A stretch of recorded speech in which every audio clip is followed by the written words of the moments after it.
Good day mga ka-earner. So nandito pala tayo ngayon sa ating goat farm. Meron tayong dalang stick dahil dalawang beses na nakakita ng ahas dito. So pag-usapan natin ngayon kung ano nga ba ang kahalagahan ng housing para sa kambing. So ayan, medyo bagalan ko. Ngayon nga mga ka-earner ay nag-work ako. So ang nangyayari ay binubuksan ko ng umaga yung kanilang pintuan, tapos kapag gabi ay sinasara ko, ay hapon sinasara ko. So ang importance, bakit nga ba saan nga ba papasok yung importance ng ating goat house? So ayan, unang-una dyan, yung dahil elevated ito, hindi nila naamoy yung kanilang ihi.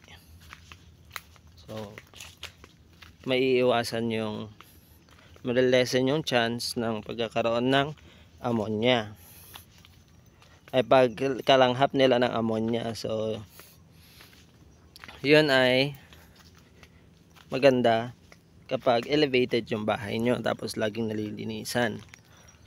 So ang isa pa, hindi na sila prone sa pagkakasakit. Malalesen din yung chance na ma-stress sila kapag malakas yung ulan. So kapag meron nga tayong bagyo mga ka-earner, ay kapag safe na safe sila sa kanilang bahay. So ang ginawa ko sa bahay nila ay meron tayong yero sa paligid, tapos sa likod niya ay dun sa may goat feeder nila, screen yung nakalagay doon at kahoy. So meron pa rin naman silang air circulation. So hindi naman puro yero lahat. Tapos mga ka-earner, ay isa pang kagandahan nito, safe din sila. So panatag ako kapag gabi dahil nga alam kong nasa loob yung mga kambing. So ang isa pa dyan mga ka-earner ay pag may goat house sila, alam nila kung saan sila uuwi. So yan nga, yung goat house nila ay tinuring na nilang bahay. So yun mga ka-earner, kapag pinakawalan ko sila ng umaga, pagdating ng hapon, pagdating ko ay nandyan na silang lahat. Pero na lang kapag meron na isabit, may naiiwan na isa, hahanapin ko yun. Pero talagang alam na nila yung bahay nila. So yun ang kagandahan mga ka-earner, pag alam na nila yung pag meron silang goat house. So na-train na rin sila. Yun din mga ka-earner, matitrain sila na umuwi pag busog na.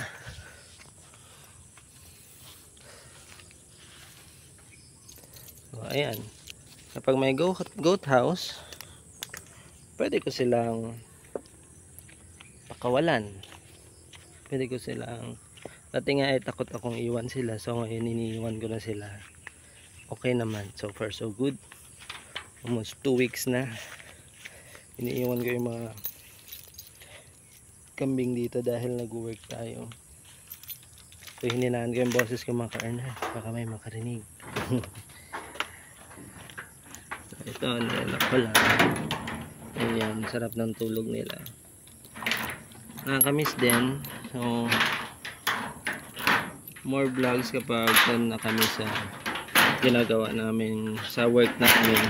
Done na. Ayan, dito na ako ulit.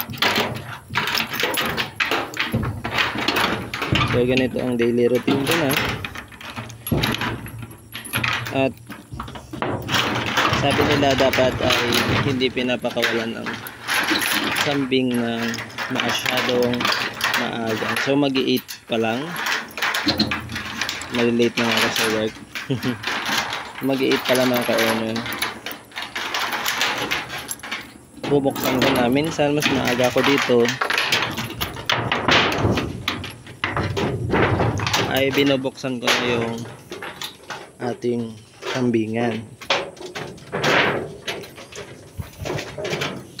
Ayan.